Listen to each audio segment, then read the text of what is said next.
দেশ সন্ধ্যা স্বাগত জানাচ্ছি আমি ফখরুল ইসলাম। স্বৈরাচার আওয়ামী লীগ সরকার দেশে আইএমএ জাহিলিয়াত প্রতিষ্ঠা করেছিল বললেন প্রধান উপদেষ্টা ডক্টর মোহাম্মদ ইউনূস। শেখ হাসিনার নির্দেশে ও আওয়ামী লীগের যোগ সাজশে জুলাই আগস্টে আন্দোলনকারীদের উপর বিচার বহির্ভূত হত্যাকাণ্ড চালিয়েছিল বলে প্রমাণ পেয়েছে জাতিসংঘের মানবাধিকার বিষয়ক কমিশনের তদন্ত টিম। প্রতিবেদনে র্যাব ও এনটিএমসি বিলুপ্তির সুপারিশ করেছে, একই সঙ্গে রাজনৈতিক দলের নিষেধাজ্ঞা থেকে বিরত থাকারও সুপারিশ করেছে। জাতিসংঘের মানবাধিকার বিষয়ক অনুসন্ধানী যে টিমটি রয়েছে সেই টিমের রিপোর্টে জাতিসংঘের রিপোর্ট ও আয়নাগর, এই শিরোনাম আজ আমরা কথা বলবো। আমাদের সঙ্গে স্টুডিওতে সরাসরি দুজন অতিথি আছেন উপস্থিত। আমরা একটু তাদেরকে পরিচয় করাতে চাই শুরুতে।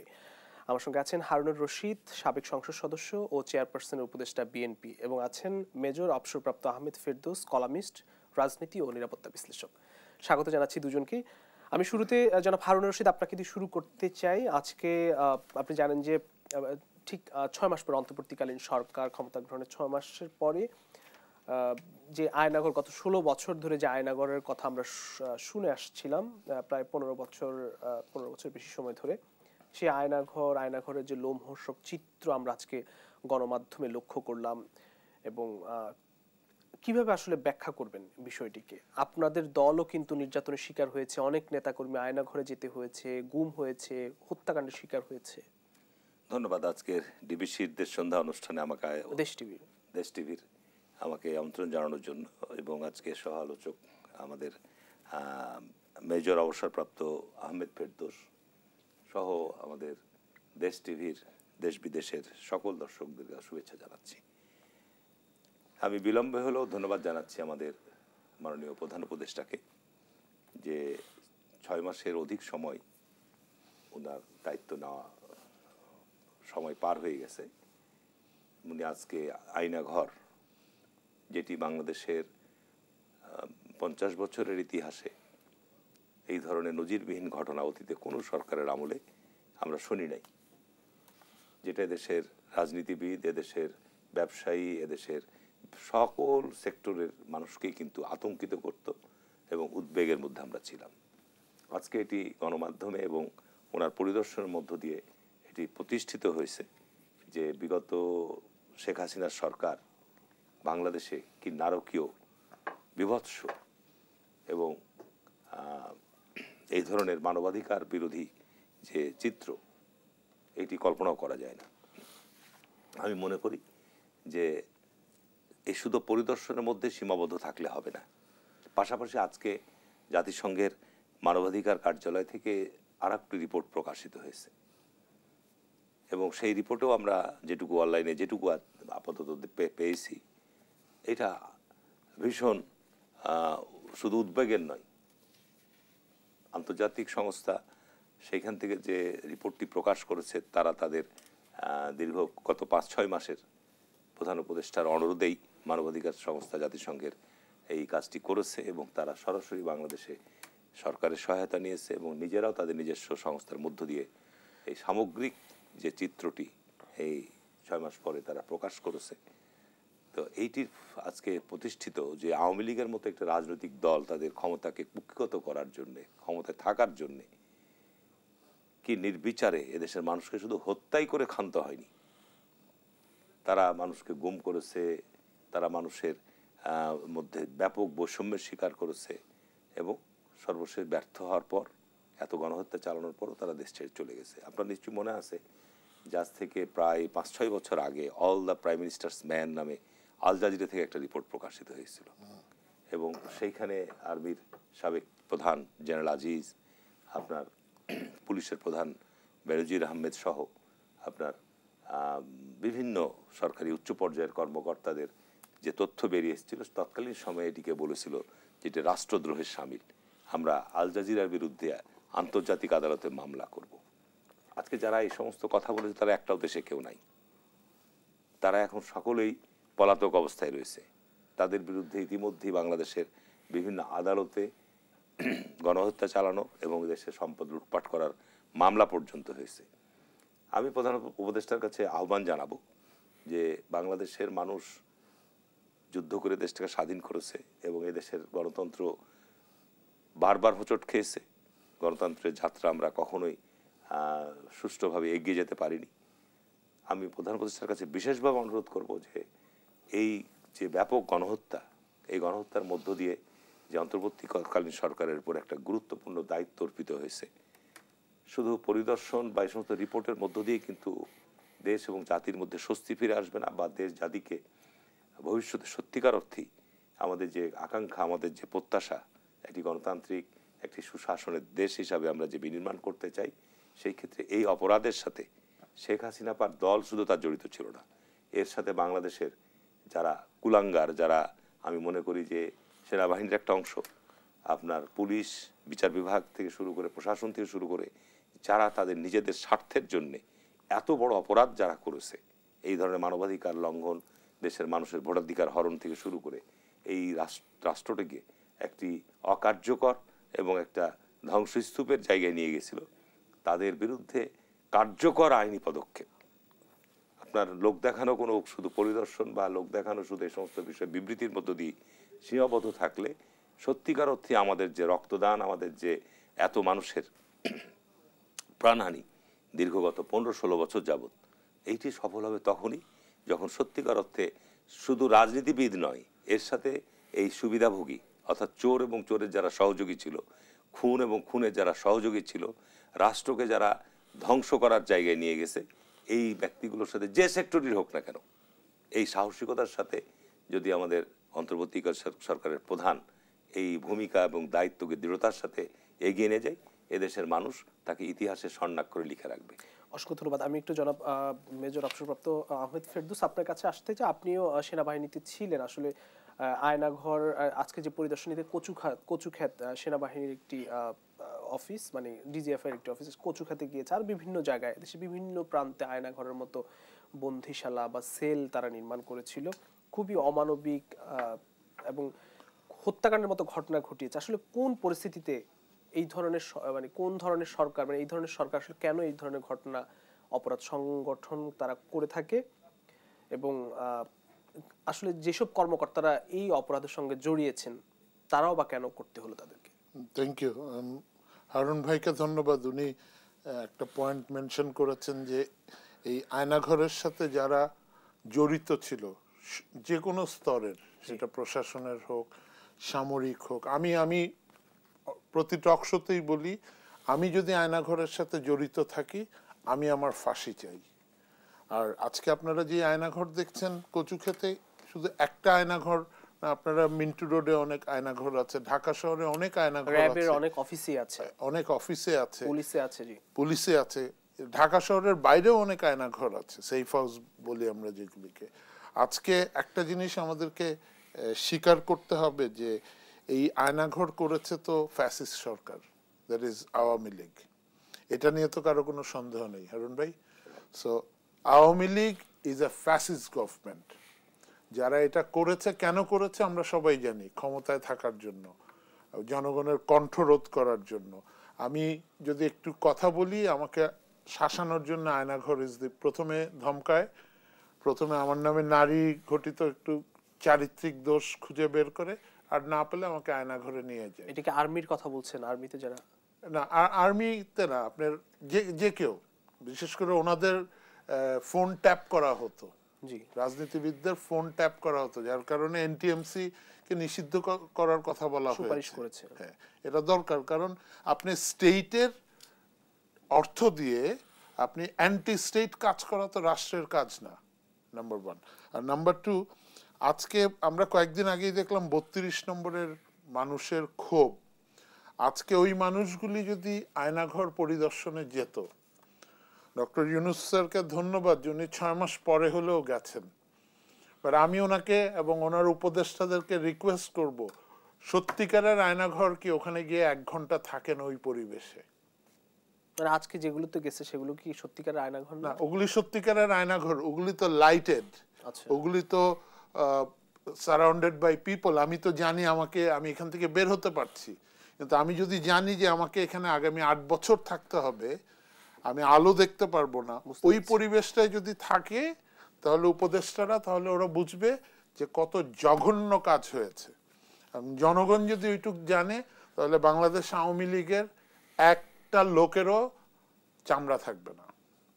এবং আমি হারুন ভাইকে খুব পছন্দ করি, ওনার কথা উনি যখন বিরোধী দলে ছিল ওনার কথা শুনতাম, পছন্দ করে। ওই অধিকার নিয়ে ওনাকে একটা আজকে ওনারকে এবং ওনার দলকে বলবো, আপনারা যদি মানেন Awami League is a fascist দল, তাহলে আপনাদের উচিত সবার আগে বলা, কারণ আপনারা সবচেয়ে বেশি মামলা হামলায় নির্যাতিত হয়েছেন।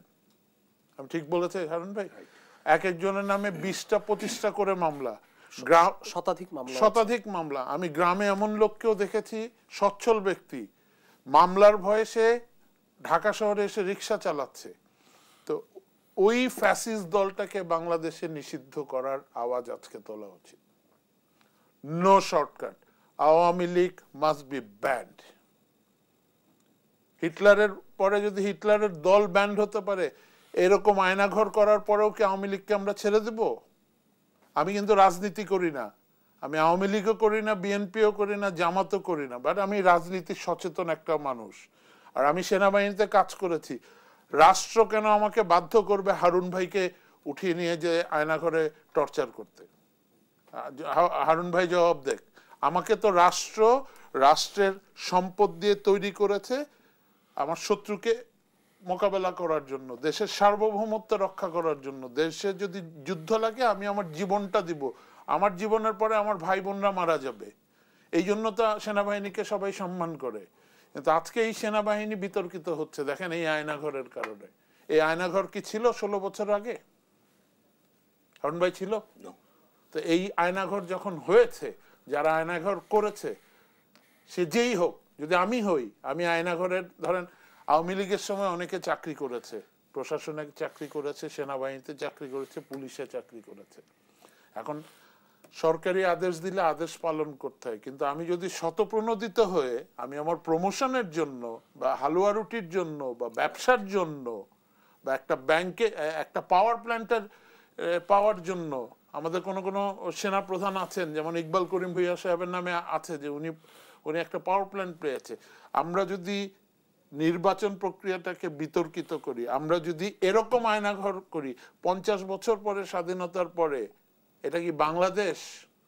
পৃথিবীর চোখে কি এটা বাংলাদেশ না আফ্রিকার রাষ্ট্র তো এর থেকে উন্নত? তো এই আয়নাঘর যারা করেছে তাদের বিচার হতে হবে, এবং এক্সাম্পলারি বিচার হতে হবে। ডক্টর ইউনূস স্যারের কাছে রিকোয়েস্ট আমার, ওনার গভর্নমেন্টের কাছে, you have the mandate of the people. ইতিহাসে কোন ধরনের সরকার আসলে এই যে ক্ষমতা টিকিয়ে রাখার জন্য এই ধরনের ঘটনাগুলো? যারা ফ্যাসিস্ট তারা এরকম করে। আপনি দেখেন হিটলারের সময় ওরা গ্যাস চেম্বার করেছে, তো আমাদের এখানে গ্যাস চেম্বারের থেকেও তো আপনি দেখেছেন ইলেকট্রিক চেয়ারটা? আপনি দেখেছেন ওই ঘরে আপনি ওখানে 5 মিনিট থাকতে পারবেন? আজকে এই যে এখানে আপনার ক্লোজ ডোর ইয়াতে 5টা মিনিট ওখানে আপনি থাকতে পারবেন? You can't. যারা ওখানে 5 বছর ছিল তাদের হায়াত 50 বছর বেড়েছে, because they could not see sunlight. ওরা মানুষের কথা শুনতে পায় নাই। এবং এমন আয়নাঘর আছে আপনি শুধু বসতে পারবেন, শুতেও পারবেন না। এর থেকে বড় জুলুম, এর থেকে বড় অবিচার শুধু ক্ষমতায় থাকার জন্য। আজকে আমি আসার সময় গণভবনের পাশ দিয়ে আসছিলাম আর দেখছিলাম ভাঙা ইয়া, আমার থুতু মারতে ইচ্ছা করছিল ওদেরকে। আর এই আবার আমি হারুন ভাইকে খুব পছন্দ করে, হারুন ভাইয়ের অধিকার নিয়ে বলছি, আপনারা আওয়ামী লীগকে নিষিদ্ধ করার দাবি তোলেন, আমরা আপনাদের সাথে থাকব, নাম্বার 1। নাম্বার 2, এই চুপ্পুকে আপনারা সমর্থন দিয়েন না দয়া করে। একবার যেটা দিয়েছেন চুপ্পুকে সরানোর, ভুল করেছেন। আমরা জনগণ হিসাবে আপনাদের কাছে আশা করব, কারণ আমি আর্মিতে জয়েন করেছি জেনারেল জিয়াকে দেখে, ওনার দেশপ্রেমকে দেখে, এবং আমি রেসপেক্ট করি ওনার মিসেসকে, বেগম খালেদা জিয়াকে। উনি কিন্তু কখনোই কম্প্রোমাইজ করে নাই। She is the only lady and she has been tortured. ওনাকে জেলের মধ্যে রাখা হয়েছে। ওই জেনারেল জিয়া, ওই বেগম জিয়ার দল হয়ে, ভাই 16 বছর বের করতে পারেন নাই আপনারা, ছাত্ররা বের করছে। I salute the students. ওরা প্রথমে এসে বেগম জিয়াকে মুক্ত করেনি ভাই। So we are grateful to the students. ওরা দল করুক, বাট আপনারা দয়া করে এই 72-এর সংবিধানটা, বেগম জিয়া যেটা বলছে ছুঁড়ে ফালায় দিতে বঙ্গোপসাগরে, আর চুপ্পুকে সরান। আমরা আপনাদেরকে ভোট দিয়ে ক্ষমতায় নিয়ে যাব। আপনারা সারা জীবন জনগণের কাছে মাথার মণি হয়ে থাকবেন। জি, আমরা আসবো এই আলোচনা আবারও ফিরতে চাই, আর অনেক আলোচনা রয়েছে নিশ্চয়ই। প্রিয় দর্শক, দেশ সন্ধ্যা নিচ্ছে একটি ছোট্ট বিরতি, ফিরছি একটু পর, সঙ্গে থাকুন। দেশ সন্ধ্যা আরেকবার স্বাগত জানাচ্ছি। আমরা সরাসরি যেতে চাই জনাব হারুনুর রশিদ, আপনার কাছে আসি। আজকে জাতিসংঘের মানবাধিকার বিষয়ক যে হাই কমিশনার ভলকার তুর্ক, তিনি তার যে প্রতিবেদন বাংলাদেশের জুলাই আগস্টের যে গণহত্যা নিয়ে, বিচার বহির্ভূত হত্যা নিয়ে, এইসব নিয়ে একটি প্রতিবেদন করেছেন। 230টির অধিক সাক্ষাৎকার নিয়েছেন। যেসব জায়গাগুলোতে আন্দোলন হয়েছে, হত্যাকাণ্ড হয়েছে, সেসব জায়গাগুলোতে তারা সাক্ষাৎকার নিয়েছেন। এর মধ্যে 118 জন শিশু ছিল। স্বয়ংক্রিয়, আধা স্বয়ংক্রিয় অস্ত্রে নিহত হয়েছে 1400, এর মধ্যে 118 জন শিশু জুলাই আগস্টের যেই ম্যাসাকারটি তারা করেছিল। এবং সেখানে শেখ হাসিনার নির্দেশ এবং আওয়ামী লীগের যোগ সাজস তার প্রমাণও কিন্তু তারা পেয়েছে। কি বলবেন, আসলে এর কি বিচার হবে? দেখেন, গত আওয়ামী লীগের সময় গত 15 বছরে জাতীয় এবং আন্তর্জাতিক মানবাধিকার সংস্থাগুলো কিন্তু এই বাংলাদেশের মানবাধিকার লঙ্ঘনের বিষয়গুলো বিভিন্ন সময় বলে এসছে। আপনার এক্সট্রা জুডিশিয়াল কিলিংয়ের ব্যাপারে বলেছে, তারপরে আপনার গুমের ব্যাপারে বলেছে, এবং বাংলাদেশে যে মানবাধিকার সংস্থাগুলো কাজ করে জাতীয় এবং আন্তর্জাতিক, তারা কিন্তু রিপোর্ট বিভিন্ন মাধ্যমে প্রকাশিত হয়েছে, এবং যারা এই কাজগুলো করেছে তারা কিন্তু সাংঘাতিক থ্রেটের শিকার হয়েছে। তাদের মধ্যে অনেকেই গুমের শিকার হয়েছে, বিচার বহির্ভূত হত্যাকাণ্ডেরও শিকার হয়েছে, এবং তারা খুব চাপের মধ্যে ছিল। তো সুতরাং বাংলাদেশের এই 50 বছরের ইতিহাসে বিভিন্ন সরকারের সময় টুকটাক বিভিন্ন ঘটনা ঘটেছে, কিন্তু জাতিসংঘের মতো জায়গা থেকে, একটি সংস্থার, মানবাধিকার সংস্থার জায়গা থেকে এই যে 5ই জুলাই আগস্টের যে ঘটনার পর সামগ্রিক বাংলাদেশের মানবাধিকার পরিস্থিতি নিয়ে যে রিপোর্টটা প্রকাশ করেছে, এটা আমরা জানি। আমি যেহেতু রাজনীতি করি দীর্ঘদিন যাবৎ, আপনার রাজনৈতিক কর্মকাণ্ড, এই বিষয়গুলো সম্পর্কে কিন্তু আমরা অবহিত। কিন্তু বাংলাদেশের রাজনীতির অঙ্গনে আমি যখন বলবো, তখন বলছে যে ও তো বিএনপি করে, সুতরাং আওয়ামী লীগের ব্যাপারে এগুলো ওনাদের তো বলবেই। বা আপনার যদি বর্তমান সরকার এগুলো বলে, তো বলবে যে তো বর্তমান সরকার তো আওয়ামী লীগের কে আপনার সমালোচনা করার জন্য বলছে। কিন্তু বাস্তব দেখেন, আন্তর্জাতিক সংস্থাতে যে রিপোর্ট নিয়ে এসছে, এটা নিয়ে তো আপনি অন্য কোনোভাবে সমালোচনা করতে পারবেন না। All the prime ministers man, আমি আগেও যে কথাটা বলেছি, আল জাজিরা যে রিপোর্টটি করেছিল, এটা সম্পর্কে তৎকালীন সময় বলা হয়েছিল যে বিএনপি এখান থেকে তারেক রহমান লন্ডন থেকে বহু টাকা খরচ করে নাকি রিপোর্ট করিয়েছে। একটা আন্তর্জাতিক গণমাধ্যম রিপোর্ট করছে, সেখানেও নাকি বিএনপি সেখানে পয়সা গুড়িয়ে করিয়েছে। এই সত্য রিপোর্টকেও তারা কিভাবে আপনার উড়িয়ে দেওয়ার চেষ্টা করেছে। যে কথাটা আমাদের ফেরদৌস ভাই বলছিলেন, যে এটার মধ্য দিয়ে আওয়ামী লীগের যে চরিত্র জন্মলগ্ন থেকেই, বাংলাদেশ স্বাধীনতার পর শেখ মুজিব আপনার বাংলাদেশের ক্ষমতায় আসার পর সে 3 বছরের মধ্যে আনপপুলার হয়ে গেল। এবং আনপপুলারের পিছনে যে প্রধানতম কারণ ছিল যে এদেশের মানুষ যে লক্ষ্য উদ্দেশ্য নিয়ে দেশটাকে স্বাধীন করেছিল, এবং স্বাধীন করার সময় আমি তার সময় অনেক বই পড়েছি, অনেক প্রবন্ধ পড়েছি। সেই সময় তিনি রাজনীতি একদলীয় বাকশাল কায়েম করলো, সেনাবাহিনীকে মাঠে নামালো আপনার এই বিভিন্ন অপরাধ দমন করার জন্যে। সেখানে আওয়ামী লীগের লোকরা অপরাধের সাথে জড়িত হলেই সেখানে আর্মি অফিসারদেরকে ডেকে বলতে দিকে ছেড়ে দাও। এবং তার ফলশ্রুতিতে হলো কি দেখেন, যে একসময় সে সপরিবারে নিহত হলো, এবং কি মর্মান্তিক, সে সপরিবারে নিহত হওয়ার পর বাংলাদেশে তার মাপের মতো একজন নেতা নিহত হওয়ার পরও বাংলাদেশে তার জন্য কোথাও একটা জানাজাও হয়নি, ইন্নালিল্লাহ কেউ পড়েনি। মিষ্টি বিতরণ হয়েছে, ইভেন আপনার মিষ্টি বিতরণ তো হয়েছে, যাই হোক, ইভেন গোপালগঞ্জে নিয়ে গিয়ে তাকে সেনাবাহিনী হেলিকপ্টারে নিয়ে গিয়ে দাফন করা হলো। গোপালগঞ্জের মতো জায়গায় সেখানেও কেউ জানাজার জন্য 10টা লোক খুঁজে পাওয়া যায়নি। অর্থাৎ এই যে ফ্যাসিবাদী চরিত্র বা কর্তৃত্ববাদী চরিত্র শুধু শেখ হাসিনার মধ্যে নাই, এসে প্রত্যেক সূত্রেই সে প্রাপ্ত হয়েছে। এবং সে আপনার ধরেন যে আমাদের পার্শ্ববর্তী দেশ, তারা দেশের স্বাধীনতার পর থেকে তারা যেটা সবসময় বলে আসে যে বাংলাদেশকে স্বাধীনতার ক্ষেত্রে ভারত যে সহায়তা দান করেছে, ভারত আমাদের অত্যন্ত অকৃত্রিম বন্ধু। কিন্তু বাংলাদেশের ব্যাপারে আন্তর্জাতিক বিশ্বে ভারত বাংলাদেশের আভ্যন্তরীণ ব্যাপারে যেভাবে হস্তক্ষেপ করে, রাজনৈতিক অঙ্গলে বলেন, ব্যবসায়িক বা বাণিজ্যেই বলেন, বাংলাদেশের আইন শৃঙ্খলা পরিস্থিতি সমস্ত ক্ষেত্রেই যেভাবে হস্তক্ষেপ করে, পৃথিবীর কোনো দেশ, ইভেন এই কিছুদিন আগে আরে শেখ মুজিবের বাড়ি ভেঙেছে, কেন জিয়াউর রহমানের বাড়ি ভাঙার সময় ভারত কি এটার ব্যাপারে কোনো প্রোটেস্ট করেছিল যে এটা অন্যায় হচ্ছে? তার 40 বছর স্মৃতি বিজড়িত বাড়ি, যেখানে স্বাধীনতার ঘোষক ছিলেন, যেখানে জিয়াউর রহমান বসবাস করে গেছেন, যেখানে বেগম খালেদা জিয়াকে রাষ্ট্রীয়ভাবে বাড়িতে বসবাস করার জন্য দলিল করে দেওয়া হয়েছে, আপনি তাকে আইনের আশ্রয় নেবারও সুযোগ দিলেন না। তাকে সেখান থেকে এক কাপড়ে বাড়ি থেকে অপদস্থ করে অপমান করে বাইর করে দিলেন, চোখ দিয়ে পানি ফেলতে ফেলতে তিনি বেরিয়ে গেছে। এখন অনেকেই হয়তো এটা সমালোচনা করছে, কিন্তু আল্লাহর মায়ের দুনিয়ার বাইরে, এটাকে আল্লাহর একটা ফয়সালা যে তৎকালীন সময় আওয়ামী লীগ ক্ষমতায় থাকা অবস্থায় সে রাষ্ট্রযন্ত্রকে ব্যবহার করে এই অপরাধটা করেছে। আর এখন শেখ মুজিবের ভারী কিন্তু আপনার রাষ্ট্রীয় প্রশাসন যন্ত্র ব্যবহার করে কেউ করেনি। ছাত্র জনতার মানে ক্ষোভের বহিঃপ্রকাশ হয়ে ঘটেছে এটা, যে শেখ হাসিনা এত বড় গণহত্যা করার পরেও সে ভারতে গিয়ে সেখান থেকে যেভাবে বাংলাদেশের উস্কানিমূলক কথাবার্তা বলছে এবং ভারতের আশ্রয় প্রশ্রয় থেকে যে কথা বলছে, এটা মানুষ কোনোভাবে ভালোভাবে নেয়নি। ফেরদৌস ভাই যেটা বললো যে আওয়ামী লীগকে বাতিল করার ব্যাপারে বা তাদেরকে নিষিদ্ধ করার ব্যাপারে আমাদের ভূমিকা দেখেন, বাংলাদেশে বর্তমান যে মানে চিত্র প্রকাশিত হয়েছে, আওয়ামী লীগ জনসমক্ষে আসার কোনো সুযোগ পাবে না এবং বাংলাদেশে ভবিষ্যতে আওয়ামী লীগ নাম নিয়ে কোনো রাজনীতি করার মতো কোনো দুঃসাহস আমি মনে করি কেউ দেখাতে পারবে না।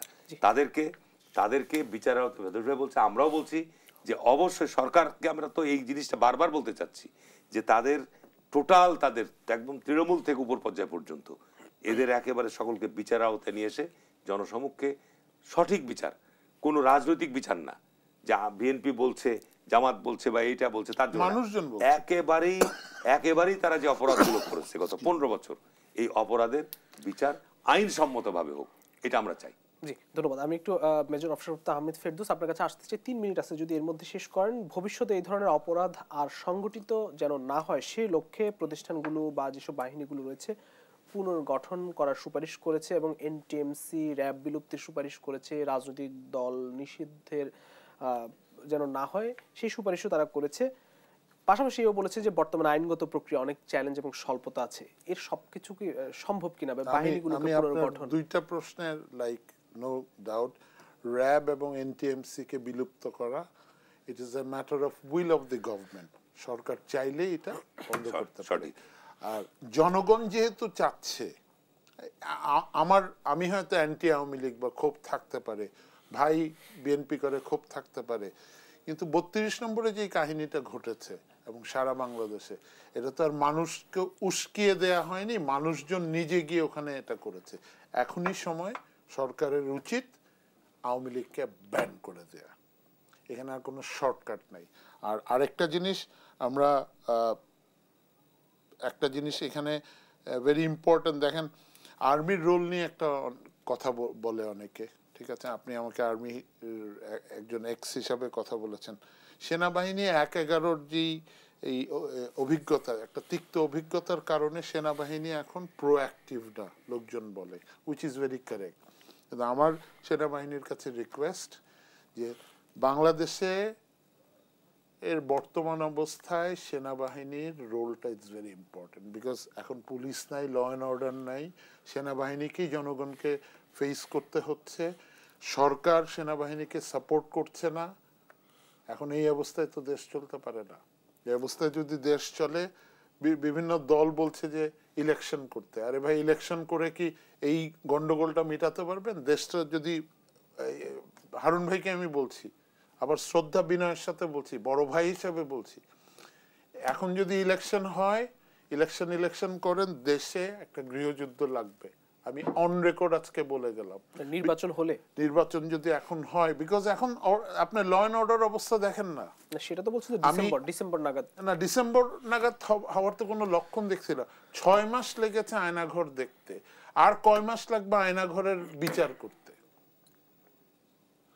আয়নাঘর তো একটা প্রমাণিত জিনিস, বিচারের প্রক্রিয়া তো অনেক দীর্ঘ। বিচারের প্রক্রিয়া এত দীর্ঘ কেন? প্রথমেই তো আমরা ভুল করেছি যে ডক্টর ইউনূস যদি রাষ্ট্রপতি হয়ে ফরমান জারি করতেন, দেখেন সামরিক আইন যখন হয় তখন ফরমানের মাধ্যমে হয় না, উনি ফরমান জারি করতেন এই হবে, উনি যদি ফরমান জারি করতেন দেশে 50 জন ভালো বিচারক নিয়োগ হবে, নিউট্রাল বিচার নিয়োগ হতে, হোয়াট ইজ দ্য প্রবলেম? কিন্তু কিছুই তো হচ্ছে না, দৃশ্যমান কিছুই হচ্ছে না। আমাদের স্বরাষ্ট্র মন্ত্রণালয় দেখেন চরমভাবে ব্যর্থ। নেহাল জাহাঙ্গীর স্যার খুবই ভালো মানুষ, কিন্তু ওই ভালো মানুষই দিয়ে তো দেশ চলতেছে না। এই যে মব জাস্টিসের কথা বলেন, বাংলা একাডেমি এই যে বইমেলায় তসলিমা নাসরিন, যে নাকি একটা ধিকৃত চরিত্রের মহিলা, যে নাকি ফ্যাসিস্টের সহযোগী, তার বই নিয়ে যখন জনগণ ইয়া করে আপনি তাদেরকে এই মব জাস্টিসের ভয় দেখান? Is it a fun?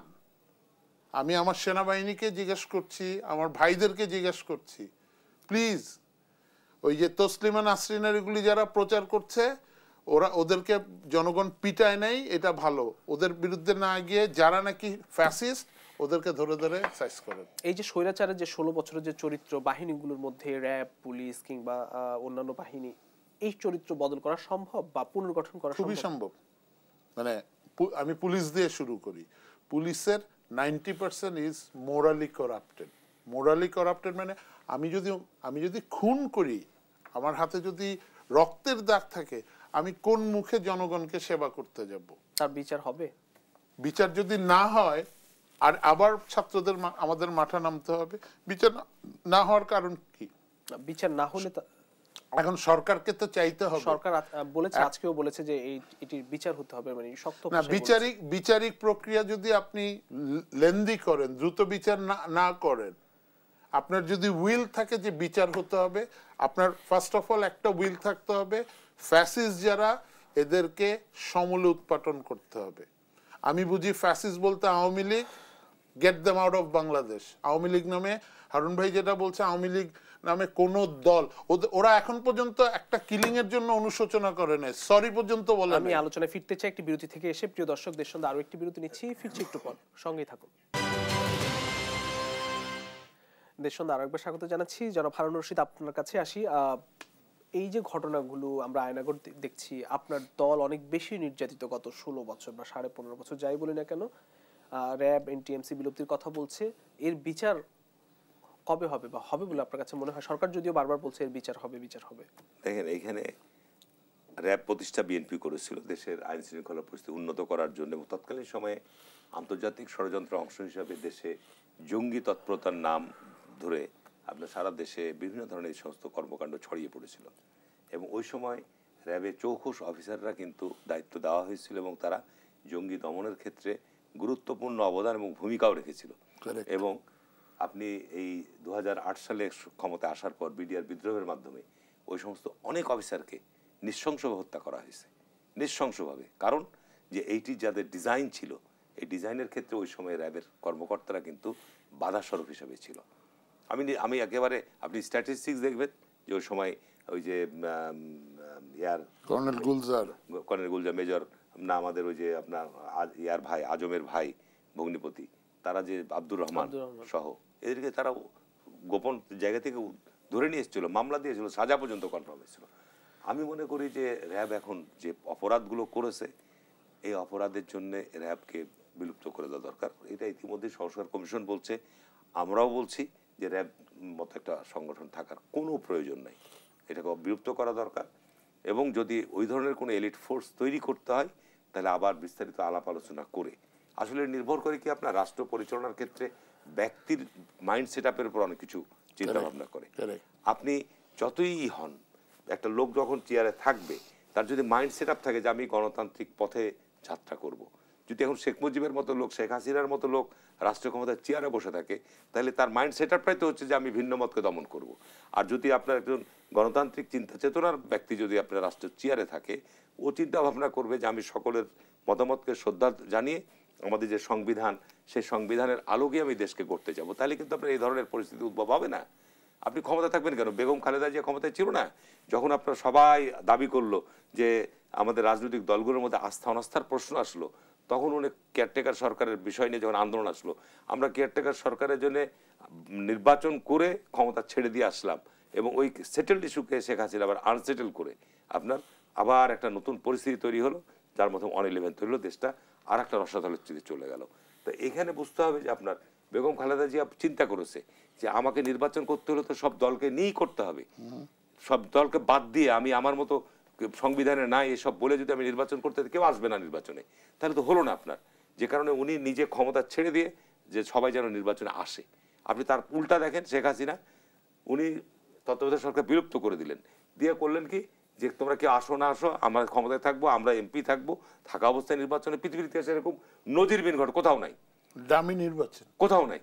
তাহলে এখানে মূল বিষয়টা হচ্ছে যে আপনার চেয়ারে যিনি থাকবেন তার দৃষ্টিভঙ্গিটা এখানে ভেরি ইম্পর্টেন্ট।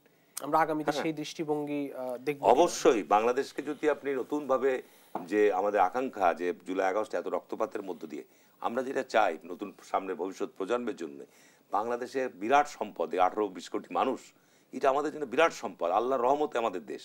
আমরা বিদেশে যাই তখন ইউরোপে বলে যে তোমাদের এতটুকু আয়তনের দেশ, তোমরা এইভাবে এত খেয়ে পড়ে বেঁচে আছো কিভাবে। আজকে এটা সত্যিকার অর্থে বলবো আল্লাহর রহমতের একটি দেশ। কিন্তু আমাদের রাজনৈতিক মানে যদি দেশে ঠিক হয়ে যায়, দেশের 90-95% সমস্যা দূর হয়ে যাবে। স্বাধীনতা যুদ্ধের পর এত বড় আত্মত্যাগ জুলাই আগস্টে, তার বিনিময়ে আমরা যে নতুন বাংলাদেশ বা যে প্রত্যাশা করি সেই প্রত্যাশা অনুযায়ী আমরা পাবো কিনা আসলে এটা তো আমরা সবসময়, আমি বিএনপির জায়গা থেকে বলতে চাই যে গত 15 বছর যাবত আমাদের পার্টির acting chairman Tarique Rahman, even ম্যাডামের সাজা হওয়ার পূর্বেও আমরা রাষ্ট্র সংস্কার এবং রাষ্ট্রের চিন্তাভাবনা আমরা সবসময় করে আসছি। শুনেন, একটা বাংলাদেশের দুর্ভাগ্য কি যে 50 বছর হয়ে গেছে আমরা কিন্তু গণতান্ত্রিক যাত্রায় আমরা অগ্রসর হতে পারি। বারবার হোঁচট খেয়েছি, স্বাধীনতার পর হোঁচট খেয়েছি, আবার জিয়া রহমান আসার পর জিয়া রহমানকে হত্যা করে আবার হোঁচট খেয়েছি, 1/11-এর মধ্যে দিয়ে আবার হোঁচট খেয়েছি, আপনার 90-এর মধ্য দিয়ে পরিবর্তন এসছে, আবার হোঁচট খেয়েছি। অর্থাৎ গণতন্ত্র তো এমন একটা বিষয় যে আপনি চলার পথে যদি আপনাকে এই হোঁচট খেতে হবে, আবার আপনাকে এগিয়ে যেতে হবে, কিন্তু যদি আপনি ওইখান থেকে স্টপ করে দেন তাহলে তো আপনি পারবেন না। ভারতের আজকে এই 80 বছর 70 বছর বয়সে তাদের ইনস্টিটিউশনগুলো কেন তো শক্তিশালী হয়েছে? আমাদের দেশে আমি রাজনৈতিক দল, আমি খারাপ কাজ করবো, পরবর্তী 5 বছর আমাকে জনগণ ছুঁড়ে ফেলে দেবে, আর একটা দল আসবে। এই জিনিসটা তো আমাদের ওদের চর্চার মধ্যে আসতে হবে। এই জিনিসটা আমরা যদি না চর্চা করতে পারি, আজকে আমাদের অন্তর্বর্তীকালীন সরকারের এই একটা বড় সুযোগ এসছে। এরপরে যদি আমাদের রাজনৈতিক দলগুলোর মধ্যে বোধোদয় না হয়, আমি ব্যক্তিগতভাবে মনে করি যে বাংলাদেশের রাজনৈতিক দল সমূহের মধ্যেও সংস্কার দরকার এবং রাজনীতিতে গুণগত পরিবর্তন আনা দরকার। না হলে কিন্তু বাংলাদেশের জনগণের যে আকাঙ্ক্ষা প্রত্যাশা, এটা পূরণ হবে না, এবং পূরণ করার জন্য আমাদের রাজনৈতিক দলগুলোকে কিন্তু এ ব্যাপারে সবচাইতে গুরুত্বপূর্ণ অবদান এবং ভূমিকা রাখতে হবে। ধন্যবাদ। মেজর অবসরপ্রাপ্ত আহমেদ ফেরদৌস, আপনাকে দিয়ে শেষ করতে চাই। রাজনৈতিক দলগুলো সংস্কারের কথা বলছে, সবকিছুর মূলে যেহেতু রাজনীতি বা সুশাসন থাকলে হয়তো এই ধরনের গুম খুন নির্যাতন থাকতো না, সেটি কতটা সম্ভব সামনের দিনগুলো? সেই সম্ভাবনা দেখেন? আমি রাজনৈতিক দলগুলোর কাছে একটা জিনিস না জনগণ হিসেবে প্রত্যাশা করব যে দলগুলির মধ্যে যাতে গণতন্ত্র থাকে, পরিবারতন্ত্র যাতে না থাকে, আর বাংলাদেশের নির্বাচন ব্যবস্থাটায় একটা গুণগত পরিবর্তন আশা করব। ভাইকে কাছে পেয়েছি, বিএনপির কাছে আমার নিবেদন থাকবে যে নমিনেশন বাণিজ্য যাতে না হয়। ভালো মানুষরা কিন্তু রাজনীতিতে আসতে পারে না, বিকজ আমার তো 8 কোটি টাকা নেই, 3 কোটি টাকা দিয়ে নমিনেশন কিনবো আর 5 কোটি টাকা দিয়ে আমি করব। এই জন্য ছাত্ররা যে রাজনৈতিক দল করছে, ছাত্রদের প্রতি আমাদের দোয়া থাকবে এবং আশা থাকবে ওরা যাতে একটা গুণগত পরিবর্তন আনতে পারে। এবং আমি আশা করব যে এতগুলি মানুষ মরার পরে বাংলাদেশে শেখ হাসিনার মতো একটা ফ্যাসিস্ট তার 300 সাংসদ নিয়ে পালিয়ে গেছে, বাংলাদেশের একটা ভালো কিছু আশা করা যায়। কিন্তু সেই আশার জন্য দরকার একটা শক্ত সরকার, এবং ডক্টর ইউনূস স্যারের কাছে আমাদের বিনয়ের সাথে রিকোয়েস্ট থাকবে যে আপনি একটু শক্ত হন, বলিষ্ঠ হন, আপনি আদেশ করুন, নির্দেশ দেন এবং বিচারগুলি করেন। Thank you. অসংখ্য ধন্যবাদ জনাব মেজর অবসরপ্রাপ্ত আহমেদ ফেরদৌস এবং হারুনুর রশিদ, দুজনকে আবারও ধন্যবাদ জানাচ্ছি। প্রিয় দর্শক, দেশ সংবাদ যেখানে শেষ করতে হচ্ছে, আবার দেখা হবে আগামীকাল একই সময় অন্য কোনো অতিথিদের নিয়ে। সে পর্যন্ত সবাই ভালো থাকবেন, সুস্থ থাকবেন। শুভ সন্ধ্যা।